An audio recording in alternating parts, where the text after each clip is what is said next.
Okay, well, welcome. Let's talk about Hegel.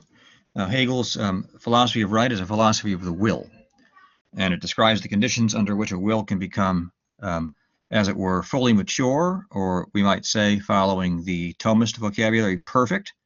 That's not the vocabulary that Hegel prefers, but actually it corresponds pretty well to what he's talking about, because there are stages of perfection for the will, right? So let's remind ourselves the most basic um, level at which the will can present itself is a natural will.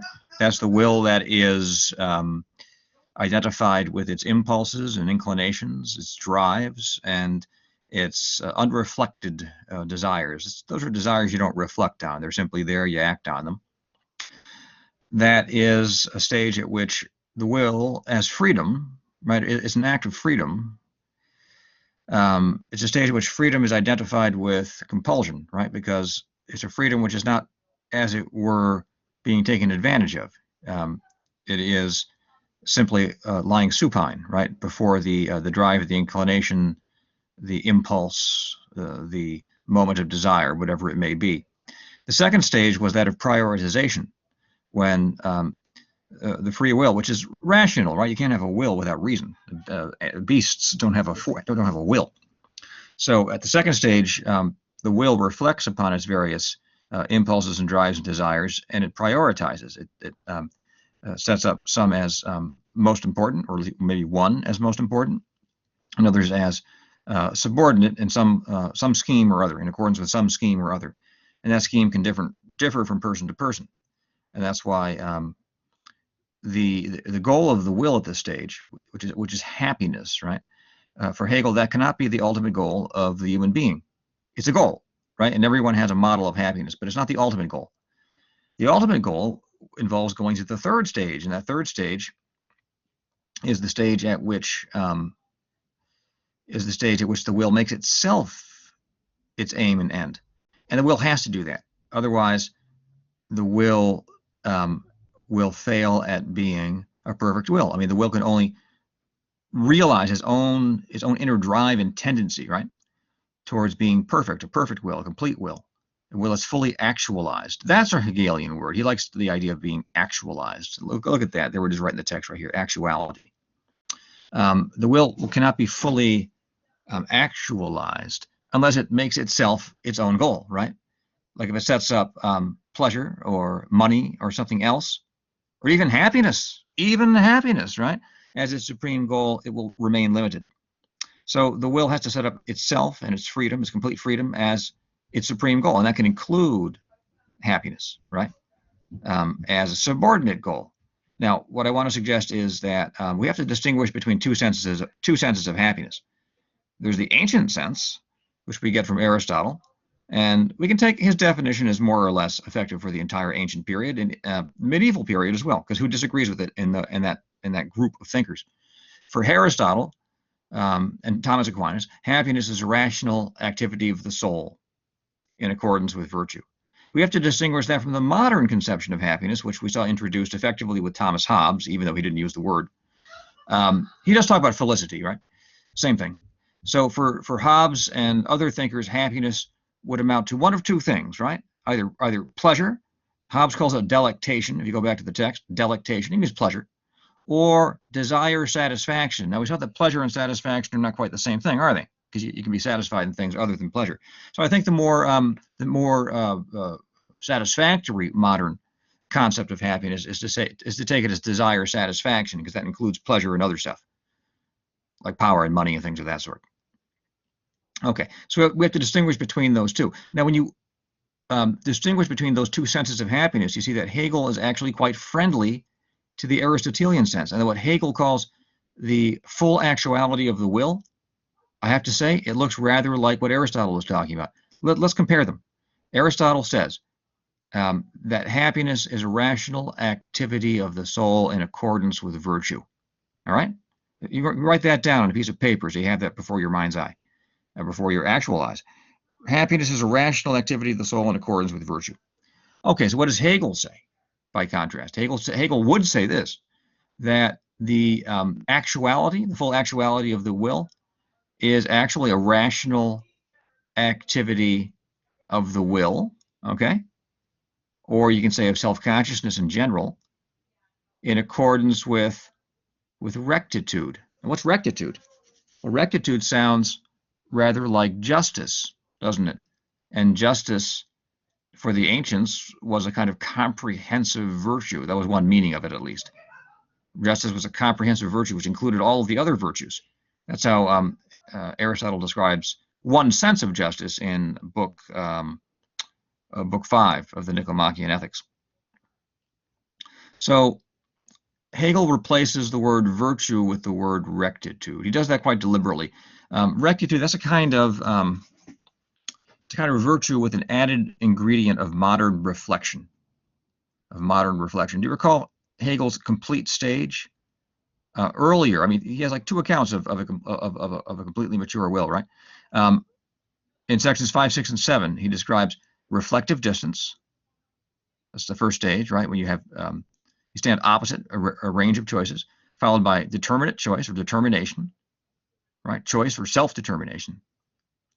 And you choose between those alternatives, and then you arrive at the completion of the will with reflective endorsement, right? Where you have made a choice, but you remain in a situation of some distance. You still enjoy some reflective distance relative to the choice you have made, okay? All right. And so this idea of reflective distance has to be taken up into, this idea of reflective endorsement, right, has to be taken up into this second conception of a complete will. That is a will which wills itself.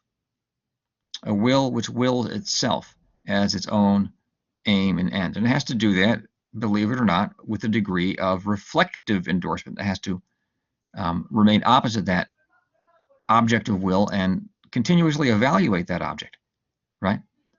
And continuously reflect on and consider the full actuality of its own will as being its supreme aim. Does that make any sense? It's something, it's not like you say, okay, I'm going to make my will and the full actuality of my willing and my patterns of willing, I'm going to make that my supreme aim, and then you stop thinking about it. No, you have to continue thinking about it. And you have to think about it in a reflective way, which holds it opposite to you and in which you exercise all your rational powers to think about how you're going to do that. All right? Does that make any sense? Hope that makes sense. So we're getting this picture from Hegel. So you can say that for Hegel, the actuality of the will is just a kind of modern update of Aristotle's conception of happiness. You get that? Of that ancient conception of happiness. I'll say it again. For Hegel, the complete actualization of the will is a kind of modern update of the Aristotelian conception of happiness. I hope that's beginning to make some sense for you. And when we get deeper into the text, we'll see that Hegel takes us one step further because he says he has a natural law doctrine too. That's interesting, right? A natural law doctrine which puts him in conversation with Thomas Aquinas and with Hobbes. So we saw what the basic goods, right? If you're a natural law theorist, you have basic goods. We saw what the basic goods were for Thomas Aquinas. Okay, they're life, marriage and kids, right? Knowledge and a relationship with God, and then community, and finally having good sense, practical sense. Okay, so that's a nice list. You might want to add something like beauty or something, but minimally it's those. And then Thomas Hobbes, the second Thomas we looked at, Thomas Hobbes is a different list. First is self-preservation. You want to remain alive. And while you're remaining alive, you want to live in comfort. You might say it's a rather debased list, but anyway, Hobbes thinks that more or less gets past the surface of things and right down to the core truth about human existence. Okay, so he thinks of himself as a hard-headed thinker in that respect. So then we ask ourselves, well, what are the basic goods for Hegel? Well, we know one of them immediately. One of the basic goods for Hegel is having a fully actualized will. That's one of the basic goods. I'm going to anticipate something. When you get to ethical life, you learn about more of the basic goods. Another basic good is to live within the medium of familial love. Isn't that a basic good? It seems plausible, right? He thinks he can deduce that logically. Well, we'll see.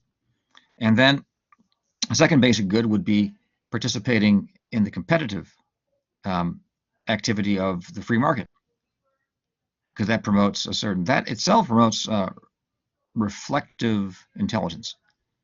That promotes reflective, because if you think on your feet as you compete with others in order to find a place, make a place, and earn your keep in a free market environment. So that's a basic good. And a third basic good would be to live within patriotic solidarity with others in a community that he calls the state. Okay, so we have all those basic goods with Hegel, at least those, right? Okay, and if you move on to his philosophy of absolute spirit, what we're studying here in the philosophy of right, this is called the philosophy of objective spirit. Objective spirit. He moves on to something called the philosophy of absolute spirit, and there you're going to get more basic goods, so to speak. Say that they're basic is not to say they're just kind of delivered to you like a fastball and you just catch it and there it is, your basic good.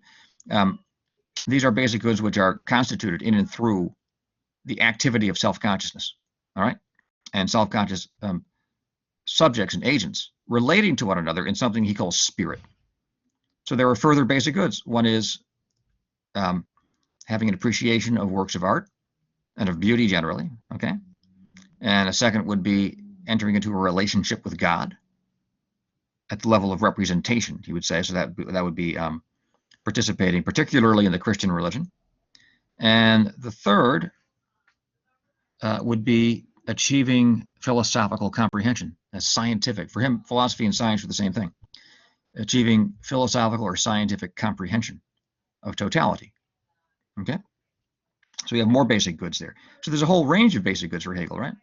An actualized will, but that, the idea of an actualized will is already embedded in familial love, reflective intelligence within your economic activities, patriotic solidarity, right? Love of art, love of God, and love of truth. All right, so that's a pretty nice list. Let's see if we can work that out. So in the first part of the philosophy of right, we already went through the introduction. Here we have what he calls abstract right. Okay, so what's this? Let's read it. The completely free will, when it is conceived abstractly, is in a condition of self-involved simplicity. Okay, we'll think about this idea of simplicity. That's going to be a key to the whole thing. What actuality has taken, what actuality has, when taken as abstract way, consists of a negative attitude towards reality, and a bare abstract reference of itself to itself. Such an abstract will is the individual will of a subject. It as particular has definite ends, and as exclusive an individual has these ends before itself as an externally and directed presented world. Okay, so what's key here is this idea of abstraction. The chapter is going to be about property rights, okay? And property rights are going to presuppose this idea of being abstract. As he says, has a bare abstract reference of itself to itself. Okay, so this bare reference of itself to itself, this presupposes that certain things are just not relevant for thinking about the will at this level of conception, the conception of abstract right. You can think of this as a level of self-conception, how modern selves think of themselves. We think about ourselves in various ways, right? We think about ourselves as persons who pursue a career, as parents, potentially as persons who belong to one or another religious community, as citizens, additionally, right? We wear many hats. Philosophy aims to explain the fundamental modes of self-conception, right, that attend having a will. And one of those is abstract right. And that involves this bare abstract reference of itself to itself. So what this means is that whether you're a Frenchman or you're Chinese or you're from Nigeria or from someplace else, from the US, it doesn't matter with respect to this conception of yourself. All right? So already we're seeing a certain universality here. I mean, if this describes something which corresponds to human experience, we're looking at something which transcends national borders, right? Immediately. You say, well, yeah, that's natural because we're always, in philosophy, we're always talking about human nature, and human nature is what it is, regardless of nationality. Okay, Hegel will introduce the idea of a nation much later in the text when we get to the idea of a state, okay? And the idea of nation, well, he'll introduce that here with world spirit. It's like the last thing he does. We'll get there. At this point, we are abstracting from that. We are abstracting from your religion, okay? We're abstracting even from gender, technically speaking, right? Now, some people have accused Hegel of being a kind of sexist. Well, maybe he was, maybe he wasn't. At his time, I guess he would have counted as progressive, at least in certain circles. Now, we had already seen Mary Wollstonecraft. We had already seen Mary Wollstonecraft, and the French Revolution witnessed the publication of the fundamental rights of women, as a kind of complement and an answer to the rights of man. Correct. So Hegel's not that far along on the feminist track by any stretch. But in comparison with your average fellow alive at that time, he probably would have counted as somewhat progressive. Anyway, we'll see what he says about the relations between men and women later. Let's move on to the next paragraph. And these additions he put in here, these notes he puts in, these are helpful. So this consciously free will has a universal side. Well, sure it does, because as a self-related abstract ego, you're indistinguishable from other people, right? That's a universal, the self-related abstract ego. So it has a universal side which consists of a formal, simple, and pure reference to itself as a separate and independent unit. What I just said. This reference is also a self-conscious one, though it has no further content. The subject is thus so far a person. It is implied in personality that I, as a distinct being. Okay, let's just stop. The subject is thus so far a person. So this becomes a technical term. Person in Latin means face. So that we're looking at the surface kind of appearance of a modern individual. We're looking at personality in the technical sense of just being a pure reference to itself as a separate and independent unit. Like insofar as you're a person, you're a bare social unit. You get that? A bare social unit. So it is implied in personality that I, as a distinct being, am on all sides completely bounded and limited. On the side of inner caprice, impulse, and appetite, as well as in my direct and visible outer life. Okay, so you have a definite set of boundaries within which you live. Okay? But it is implied likewise that I stand in an absolutely pure relation to myself. That means you're self-conscious. Okay? Hence it is that, how pure? Because you can distinguish yourself from anything else. That's what's important. He's very keen on this, obviously this return to self through the other. We talked about that a lot in the phenomenology of spirit. And self-consciousness is this return to self through another. And you never have a direct relationship to yourself. That's impossible. But there's something you can do when relating to another. You can disregard the other and relate to yourself almost as if the other didn't exist. Now, that's not to make the other not exist, and it's not to enter into an immediate relationship with oneself, but it's to consider oneself on the premise that the object, right, for that moment is irrelevant. Now, by the way, to say that the object of consciousness is irrelevant is, through that very act, to make it relevant. I mean, what's relevant there is you're saying that it's irrelevant, right? You wouldn't be self-conscious but for your saying, well, I'm not going to think about those other objects. I'm going to think about myself right now. That itself makes those objects relevant. That's a very Hegelian point, by the way. You never have anything that's isolated. Everything's in relation to everything else. But it is implied, likewise, that I stand in an absolutely pure relationship to myself. Hence it is that in this finitude, I know myself as infinite. Now, by infinite, he means that circular return to self. That's what he means by infinite. Okay? Universal and free. So then we get this contrast, right? That you're completely bounded. You seem to be finite and limited. Yet within those bounds, there's an infinity there, an infinity of logical structure. Okay, so off we go.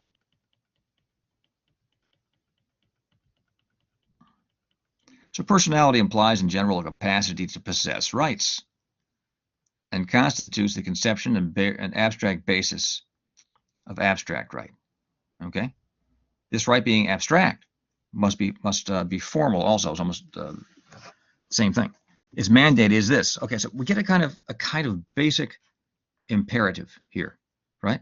I mean, it's the most basic imperative that one can identify behind modern individuality. It means be a person. It is this: be a person and respect others as persons. What does this mean? This means assert your rights. Assert yourself as a bearer of rights. So that's what that means. You get that? Aristotle didn't say any such thing. There's nothing like that in Aristotle. Even in Hobbes, you don't assert your right. You just kind of know that you have that basic right. self-defense and of the good old preemptive strike for the sake of self-preservation. But Hegel's not talking about a preemptive strike. He's talking about having a right to a position within existence, right? To have a right to be a being with a right, with a moral status. Do you get that? Be a person. Do you see how this relates to desiring? Desire is the spontaneous enactment of a claim to moral status. Desire is a spontaneous enactment of a claim to moral status. Do you recall that from the phenomenology of spirit? I hope you guys can recall those points. You kept notes, and you're gradually accumulating a reservoir of principles that you can thread together and use to get a picture of your own existence and how you fit into the larger scheme of things. So desire is a spontaneous enactment of a claim to moral status. That claim is expressed through action, right? Vis-a-vis an object. Okay, so here we're at the level of the will. So we've gotten beyond desire, right? I mean, desire is active, but the will is a rational faculty within which one enjoys self-consciousness. Remember, desire is not yet self-conscious. Well, it's not yet. It is self-conscious, but not yet reflectively self-conscious.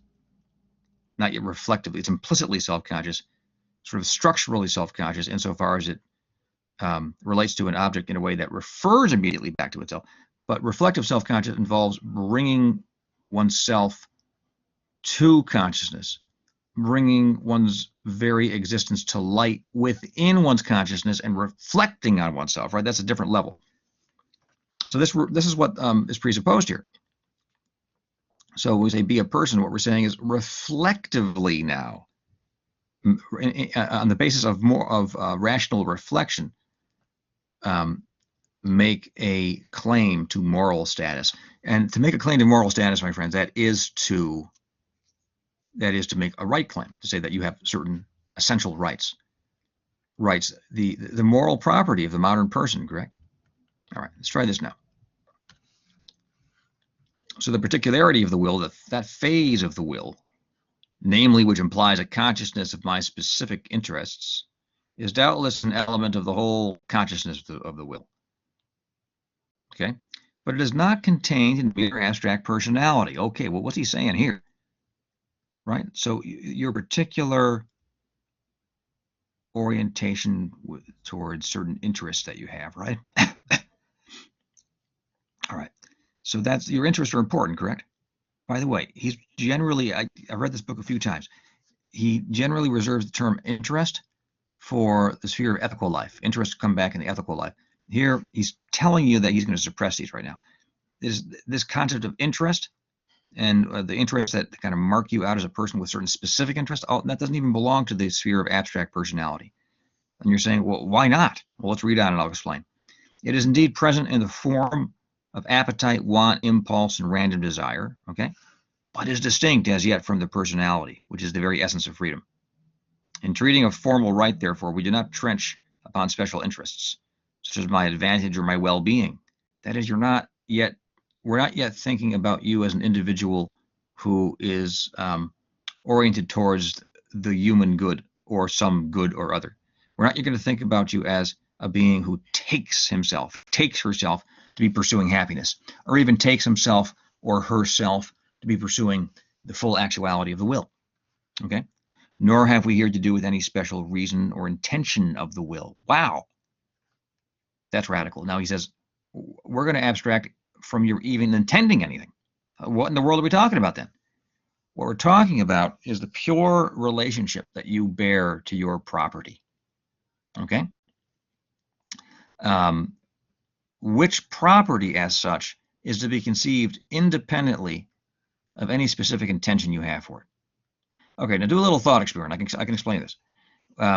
Imagine taking all your property and putting it in a van, if it can fit. Or if you put it all if you own a house, you say, imagine all of it in that house there. If not, put it in a van, right? House, condo, apartment, whatever.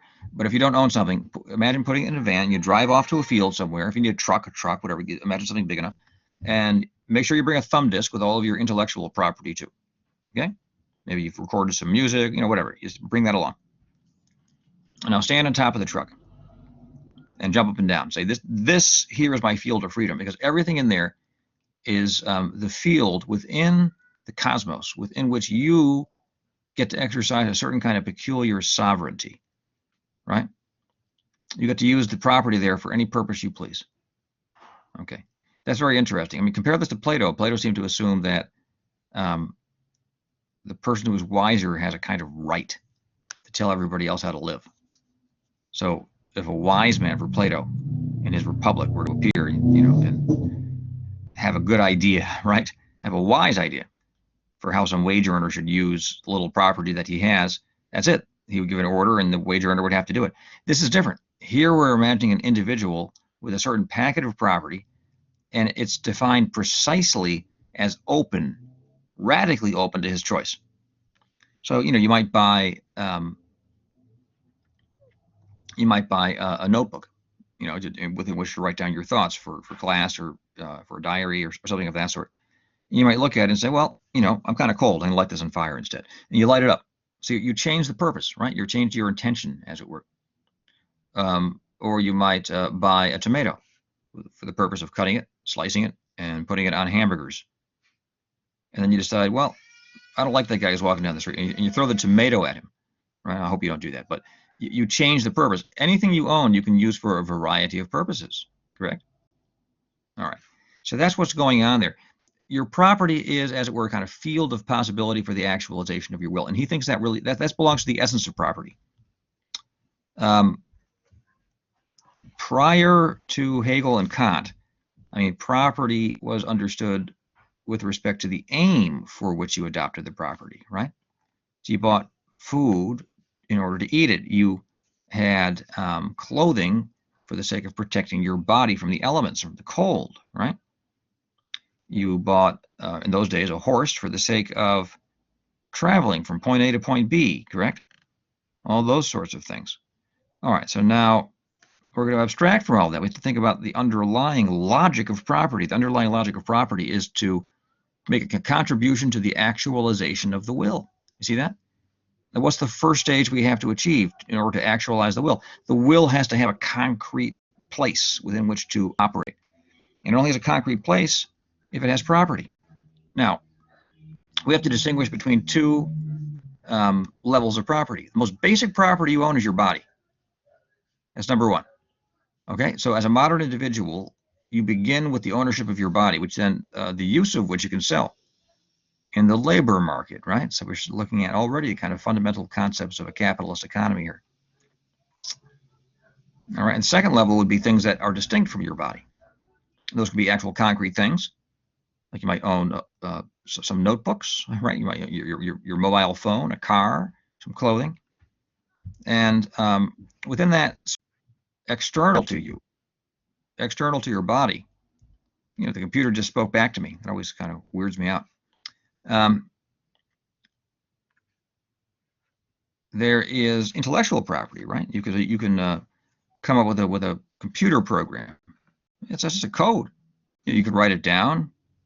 You can leave it on a computer. You can just say it out loud and record it, like I'm recording stuff right now. So that's something quite abstract. That's intellectual property. Okay. So you have your body. You have actual spatio-temporal objects, and you have intellectual property, and all those things are relevant. But all of them are open to your freedom. You can use them any way you like. So in contrast with the deeper significance of a concrete act in all moral and social bearings, abstract right is only a possibility. Such a right is therefore only a permission or indication of legal power. Because of this abstract character of right, the only rule which is unconditionally its own is merely the negative principle, not to injure personality or anything which of necessity belongs to it. That means do not take anyone else's property or use someone else's property without that person's consent. Correct? Hence we have here only prohibitions.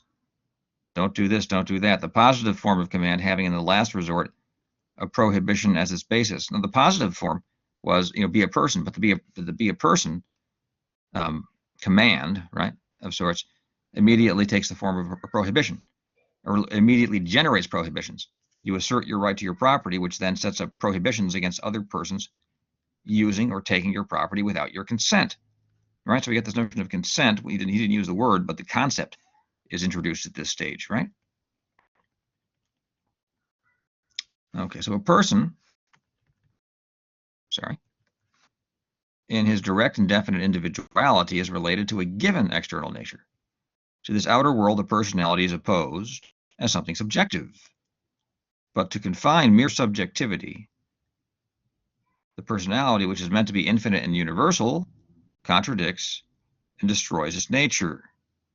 It stirs itself to abrogate the limitation by giving itself reality, and proceeds to make the outer visible existence its own. What he means here is that you stand in a purely external relationship to things. You're a person.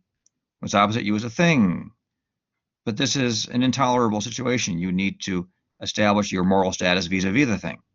Now, here's the thing, no pun intended. You stand in relationships of mutual recognition with other persons, and so you acknowledge one another's rights. Each of you is obeying the command to be a person and respect others as persons. Things cannot enter into that relationship. He includes animals here too, because animals can't reason and they can't enter into relationships of mutual recognition. So these things stand outside of the sphere of mutual recognition and of your moral claim to being a person. By the way, the claim is successful, and insofar as you recognize one another, you, as it were, actualize, you kind of bootstrap one another up to having these rights. And now you do exercise a right over things, right? I mean, what he wants to claim, you're saying, okay, there's a bunch of people who just kind of pat one another on the back and say they have a right, and now they just go ahead and kill all these cats, right? Hegel says no, that's not. It's not like it's not as arbitrary as that. There's a logic here, right? There's a logical structure that's working itself out. Mutual recognition is logically coherent in a way that one-way recognition is not. Okay, I mean, we have two human beings, both capable of recognition, and one enslaves the other, right? If you recall, he cancels the moral significance of the other. The other's not worth anything, and so if he's going to enslave that second person for the sake of forcing that person to recognize him, he doesn't get the recognition because he canceled it. He canceled the significance of it, right? That doesn't make any sense. And then if he is trying to achieve an absolute moral status, an absolute right, by recognizing the slave, so the slave can then recognize him, well, then he ceases to have that absolute status, right? So that's illogical, right? It's illogical to seek, the kind of status of the emperor of China. That's the tragedy of all emperors. They live in a kind of state of logical incoherence. They say, well, they certainly managed to harm a lot of people in the meantime. Oh, they managed to keep the trains running on time, or whatever the equivalent of that was at that time. And yes, it is possible to set up, and Hegel would insist, it's possible to set up an entire civilization on the basis of a logically incoherent principle. All that means is that civilization is going to go under at some point or another. Okay, you get that? He thinks the modern world has an unusual solidity to it. I disagree with him completely on that, but anyway, he thinks that's true. You know why? He missed the whole problem of technology. We'll get to that later when we turn to completely missed it and just didn't evaluate it correctly. But we'll get to that later when we turn to C.S. Lewis at the end of the course. Let's stick with Hegel for the moment because he has a lot of positive to say, and I think he says a number of things that are true, right? So we have to pick those out and hold on to them.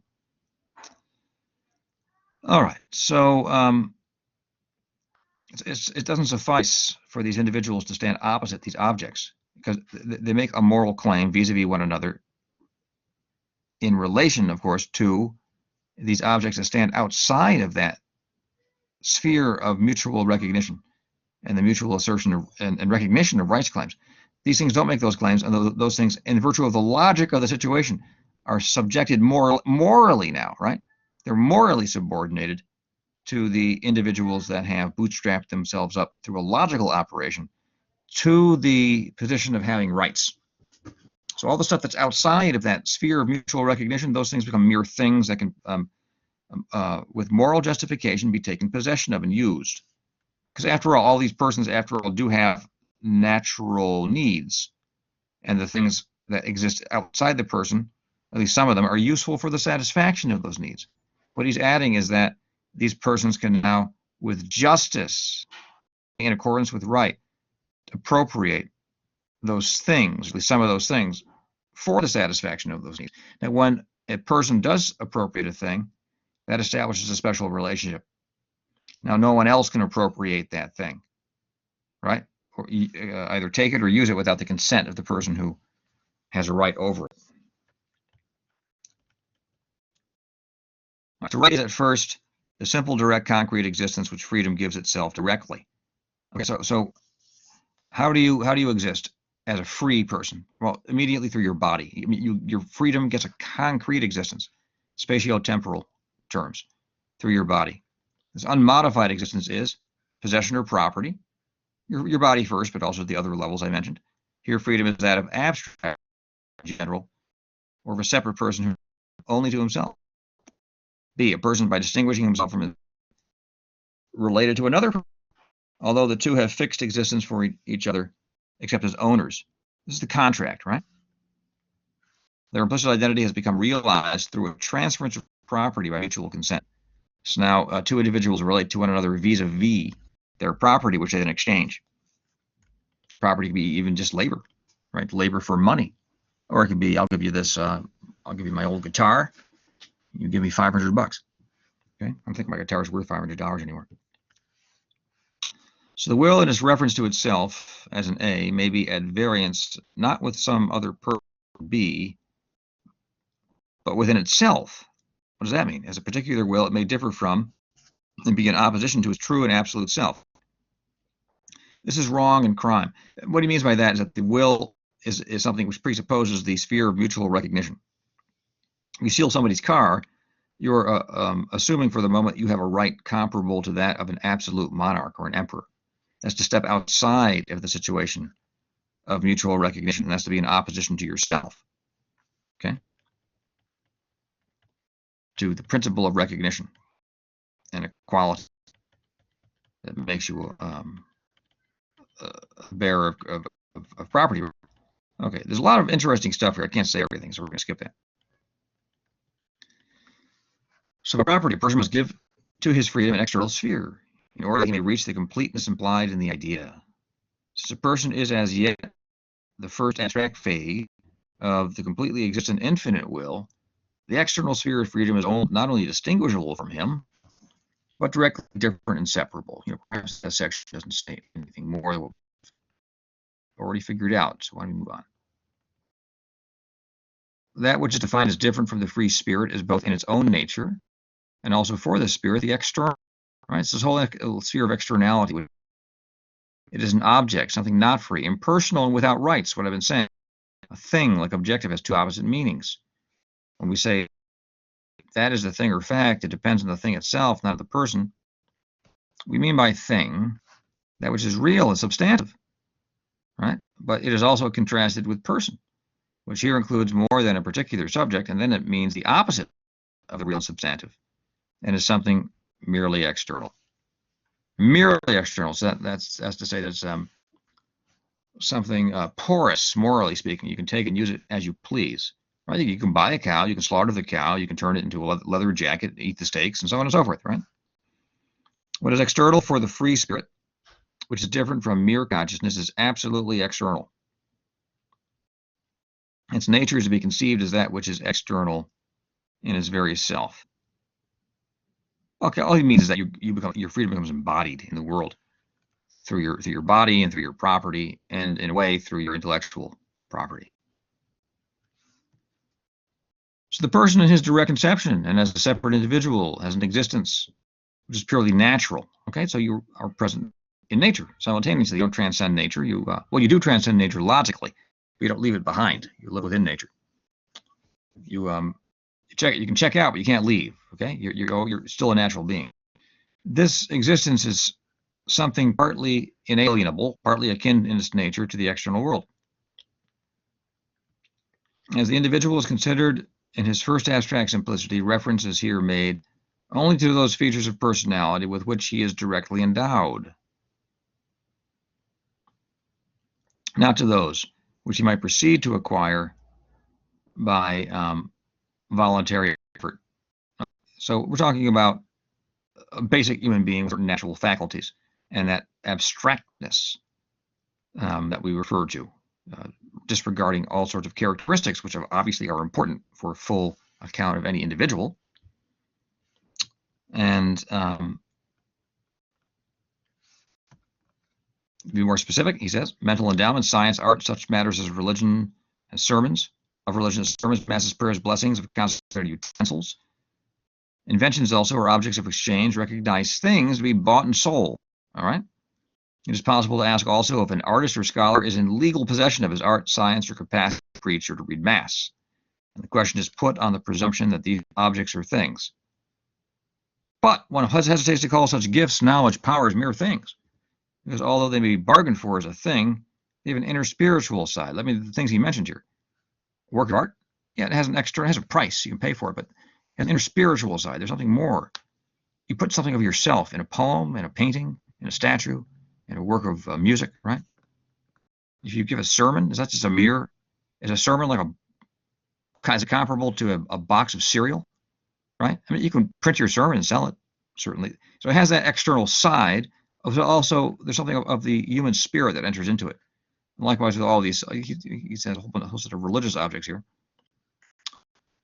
But science also, right? I mean, you can come up with a scientific theory, write it down, and sell the book. But there's something of the human spirit in it, right? Okay. That's probably good enough. Let's see. It's remarkable how rapid this page moves. Person has the right to direct will upon any object, as is real and positive. The object thus becomes his. It has no end in itself. It receives its meaning and soul from his will. Mankind has the absolute right to appropriation all that is a thing. It strikes us as no surprise given what we've said so far. Now we're going to a few more interesting things. That's interesting. He said an animal is external to itself, right? What in the world does that mean? An animal cannot reflect upon itself. And so what it is entertained by a being with reason. That is a human being. Okay, so that makes the animal in its external to itself. You guys follow? Because only a human being can grasp the animal in its essence, what it is, right? So that essence is only comes for the human being, and what it is external to itself. So to have something in my power, even to be externally, is possession. So there's a difference between right and possession, or property and possession, right? So having something in your power is one thing. But what if you take somebody's car? It's not your car. You have it in your possession, but it's his rightful property, correct? It's his rightful property. Okay, so we have that basic distinction. So since property makes objective my personal individual will, it is rightly described as private possession. I mean, your property is normal. You don't have to actually hold on to it, right? We'll get back. On the other hand, common property, which may be possessed by a number of separate individuals, is a mark of a loosely joined company in which a man may allow his share to remain in his own choice. So you have this distinction, right, between private and common property. Okay.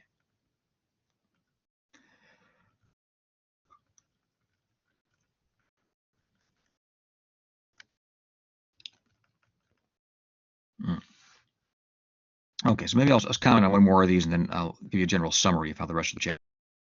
Person, I am in only its simplest aspect. More definitely, I'm alive in a particular bodily organism. My body is, as to its content, my universal, undifferentiated external existence. It is the real possibility of all definite phases, but also as a person, I have my life and body, as I have other things, only insofar as they express my will. So the view that the individual, not in his actualized existence, but in his direct conception, is to be taken simply as living and having a physical organism, follows from the conception of that phase of life and spirit which we know as soul. The details of this conception are found in the philosophy. He talks about it there. I have organs in life only so far as I will. The animal mutilate or kill itself, but a human being can. Look what he said. That's radical. I mean, you continue to have organs in life only insofar as you actually will to go on living. Many people, they will not to go on living. Okay, so there are suicides. There are cases where one spouse dies, the other spouse dies, within like 2 weeks. or 6 months or a year of the first spouse, they will not to go on living. St. Thomas Aquinas himself was working on Summa Theologiae, parts of which you read, and then he had a mystical experience, right? And he stopped working on it. He said, "This is all straw."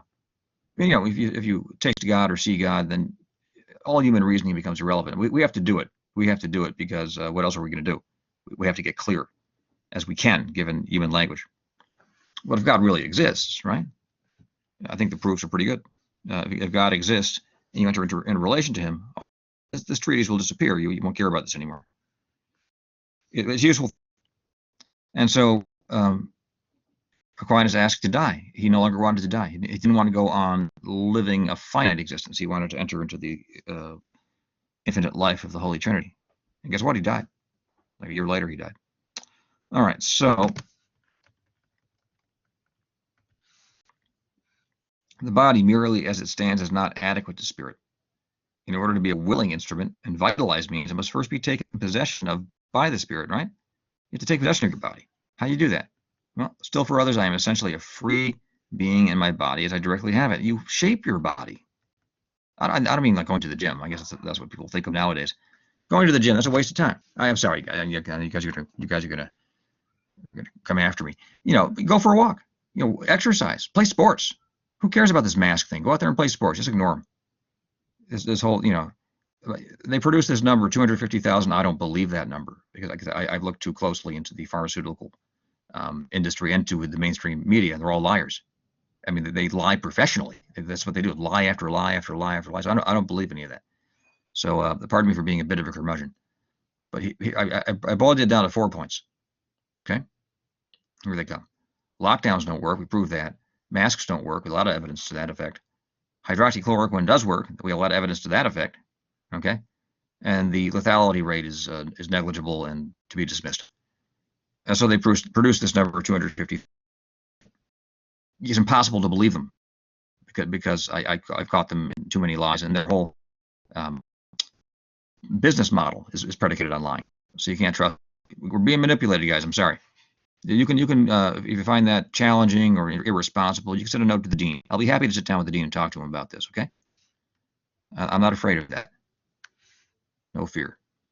All right. So because I in my living body am a free being, that my body cannot be used as a beast of insofar as the I lives, the soul which conceives, and what is more is free, is not separated from the body. Okay. You can't be used as a beast of burden. You can't be reduced to a slave. It's actually in a way impossible. It's actually impossible. You can't take a free being and eliminate that person's freedom. They're going to try to do it.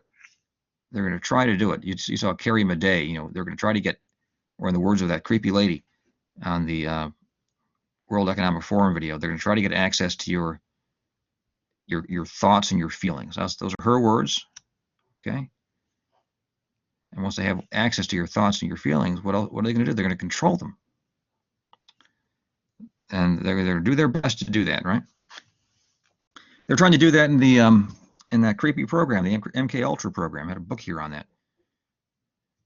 These people, they're psychopaths. They're psychopaths. And their aim is to reduce people to robots. Oh well. We'll have to oppose them some way. I'm not going for it, guys. I'd rather be killed. All right. Hope they throw me off a cliff. So the body is the outward embodiment of freedom. In it, the I is sensible. It is an irrational and sophisticated doctrine, which separates body and soul, calling the soul the thing in itself and maintaining that it is not touched or hurt when the body is wrongly treated, or when the existence of the person is subject to power of another, right? So that's irrational and sophistic to say that, okay, well you're hurting the person's body, you're not touching his soul. It's ridiculous. There's a kind of soul-body union. The ancient Israelites spoke this way. Turn to the Bible, they have this concept of nefesh. Nefesh. I know like 3 or 4 Hebrew terms. Here's one of them, nefesh, right? What does nefesh mean? It means one way of rendering it, according to some commentators, is the soul-body continuum, right? These things are not separate, and they're not meant to be separate. There's no absolute dualism of body and soul. I mean, there are 2 things going on, right? Body and soul, and according to the ancient Israelites. I mean, look at the conjuring of the soul of Samuel, right? He got called up at one point. So the body and soul can be separated, at least after the first 5 books of the Bible, they talk about that. But they're still, the soul's not supposed to be separated from the body, right? It's supposed to be a continuity. It lives within the body. So you harm somebody's body, you're touching their soul too, right? So I can indeed withdraw out of my existence into myself and make my existence something external. I can, remember that active consciousness? You can treat your body as if it were a matter of indifference. That's how the Stoics think about it. I can regard any present feeling as something apart from my real self. You say, this pain is not evil. This pain is not evil. This pain is not evil, right? That's how both Epicurus and the Stoics speak that way, interestingly. It seems to work, right? Yogis seem to do that too. They meditate and they concentrate on discomforts and pains, and they get a mastery of them. They get a distance from them. It's very curious. I don't have this power, but maybe it consists in, you experience the pain, but then you hold it opposite your consciousness and you get distance from it, and it just doesn't bother you any longer, right? I don't know. We'll talk to a yogi about it. So, you guys know any yogis? Send one my way. I can regard any present feeling as something apart from my real self, right? And may in this way be free even in chains. Okay. But that affair of my will, I exist for others in my body, that I am free for others is the same thing as that I am free in this outward life. If my body is treated roughly by others, I am treated roughly. But there's another little thing here. I mean, you can abstract yourself from and try to pursue this inner stoic freedom. But that's not absolute freedom, because there are certain things that you are cut off from. For example, if you're a slave, you can't become a dentist. At least not a professional dentist that can make money on your own. You might be a slave trained to do dentistry. Watch out! You can really take it out on your master if that happens. But if you don't have the freedom to determine your career, who you're going to marry, where you're going to live, and things like that, then certain things are just not there, right? You get that? You're not fully self-determining. All right, let's move on to the next one here. In my relation to external things, the rational element is that it is I who own the property, right? But the particular element, on the other hand, is concerned with ends, wants, caprices, talents, external circumstances. Upon them, it is true, mere abstract possessions depend. But in the sphere of abstract personality are not yet identical with freedom. So we dismiss all this stuff. Ends, wants, caprices, talents. Hence, what and how much I possess is, from the standpoint of right, a matter of indifference. Okay, so we're kind of running short on time here. So now, what if you own some property up in Massachusetts? You inherited this property, let's say, from an uncle. You didn't even know you had this uncle, magic uncle, right? And some relation, they give you some property. And then there's a peculiar law. You can't get rid of the property, and they keep imposing this property tax on you. I mean, would you be free vis-a-vis that property in that case? Not really, right? You say, man, I don't want this property. They won't even let me sell it. And they keep imposing this property tax on me. I'm going to go to prison. Okay, so that's not freedom. The very concept of property implies that you can alienate the property. Okay, in a way, this is opposed to the aristocratic notion, the traditional aristocratic notion of property. In an aristocratic house, you inherit the property from your father, and if you're the firstborn, you are entrusted with the estate, right? You can't sell it. There's no selling it. That's impossible. You are concerned with the honor of your house, carrying on the tradition of your family, and of looking after that district, because there are many commoners who depend upon you. And there's a scholar of the Renaissance who said, in France particularly, this would take the form of, your aristocrat would work in the fields with the peasants, and he was merely the first amongst the peasants, as it were, right? Okay, the first amongst the peasants. You couldn't sell that property. What Hegel has in mind here is a completely different relationship to property, particularly to land. You can buy it and sell it. It belongs to the very essence of modern individuality and of having a fully actualized will, that we not be tied down to any property we can't sell because of some feudal arrangement. You get that? So there's a kind of anti-feudal character to Hegel's philosophy here, and the Prussia within which he lived still had feudal institutions. Okay, so the idea that he's a conservative is ridiculous. So off we go. Nothing to it. I myself, I'm not an enemy of feudalism. I'm not an enemy of it. I think it gets a bad rap because moderns they tried to set up something different, and so they came up with a whole set of criticisms. They came up with their propaganda against feudalism. The modern world has its problems. Okay, so it is a self-evident, indeed almost superfluous remark that an object belongs to him who is accidentally first in possession of it. Right, a second person cannot take into possession what is already the property of another. All right, very good. I'm sorry. Let me just pause for a second. So you have to be able to alienate property. Let's move on to another point here. You can appropriate it, you can alienate it. We've talked a lot about the abstractness of the will. Well, what happens if someone takes your property? What happens if somebody takes your property? Okay, so that is a violation of your right. Your right exists as valid. It's a valid right because it exists within the sphere of mutual recognition. Now, some of you are saying, what does this mean? There's a bunch of people living in a field, and they mutually recognize one another, and thus they all have property. I mean, when you look at some North American tribal organizations, approaching them externally, like not looking into their internal customs. There's always incredible amount of richness and structure in these societies. But looking at them externally, it can kind of look like that, right? But that's not what Hegel has in mind. He has something that is more modern in mind, really, with distinctively modern institutions. So we're not yet at a point where we can even completely understand what we're talking about here, because the mutual recognitive relationship characterizes proprietors in their relation to one another. That only really comes into its own ethical life. Okay, so we have to get there in order to really understand this fully.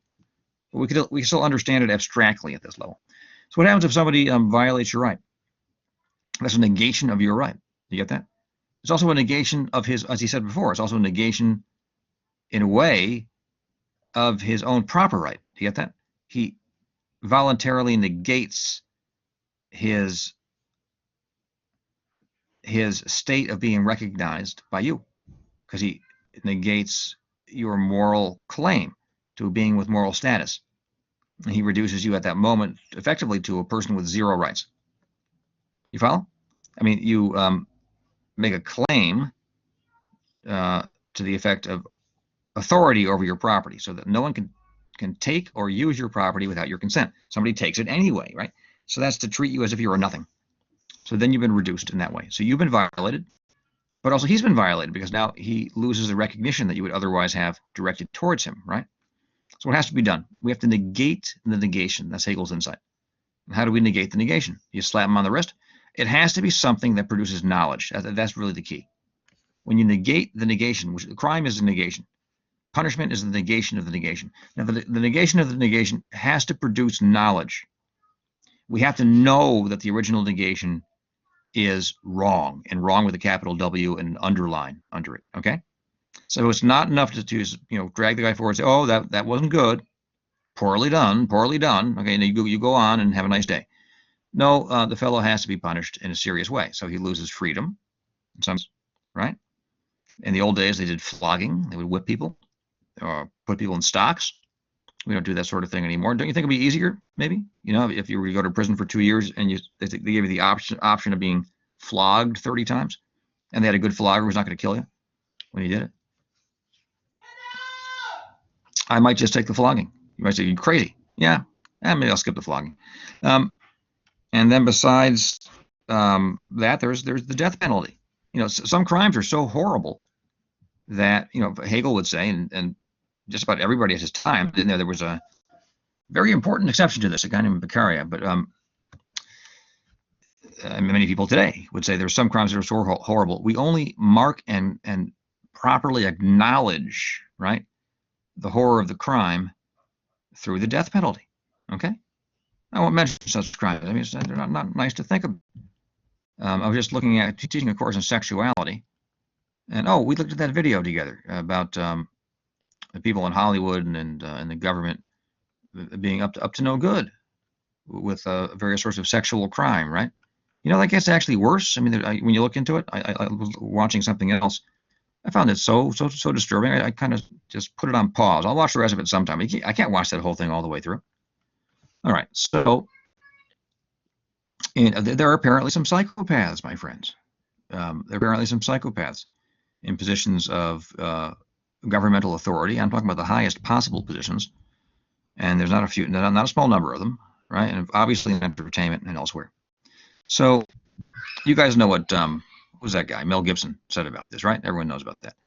So in order to fix property as the outward symbol of my personality, it is not enough that I represent it as a name. Why am I talking about that?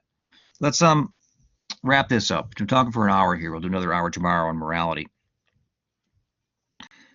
What happens is that when you punish someone, a very peculiar thing occurs, okay?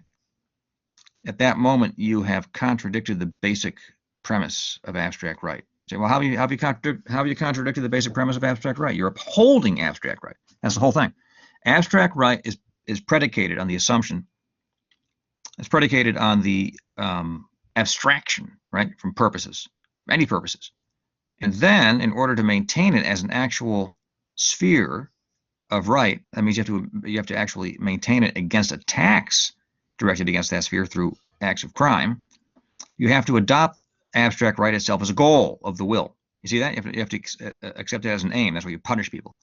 Why do you punish people? To protect, promote, preserve the sphere of abstract right. So people know, there's knowledge again, so they know that it is valid and corresponds with truth. Now, how does it correspond with truth? Because it's the first stage in the actualization of the will. It's part of the truth of the will, as it were, right? The truth of the will unfolds through stages. But that means we jettison ourselves outside of abstract right into the sphere of moral subjectivity. Moral subjectivity, what he calls morality, that's the sphere where an individual will sets purposes. That's quite distinct. So we're beginning to get a picture of a modern self. A modern self is an individual with property, a proprietor, who sets purposes for himself. Now, in moral subjectivity, we'll see that those purposes include, of course, individual specific purposes, but also a life plan, and then finally, a total conception of what it is to lead a good life. So now, and that total conception of what it is to lead a good life, that's going to be made subject to modern conscience, like a certain peculiar interiority and a certain kind of authority we claim for ourselves. Now, Hegel's going to limit this later, but we're not there yet. There's something important about modern conscience, right? Whereas Aristotle didn't even talk about it. St. Thomas Aquinas talks about it, but in a different way than how moderns talk about it. So we're getting a picture of a modern individual as a proprietor who guides himself by his conscience. Now that sounds familiar, doesn't it? Now Hegel's going to say that's actually dangerous. That's much too unstable. That's not going to last, as it were. We can explain that when we get to the section on morality and the transition into ethical life. Okay, if you're learning something from this, we'll put this on pause and I'll add a lecture. Be well.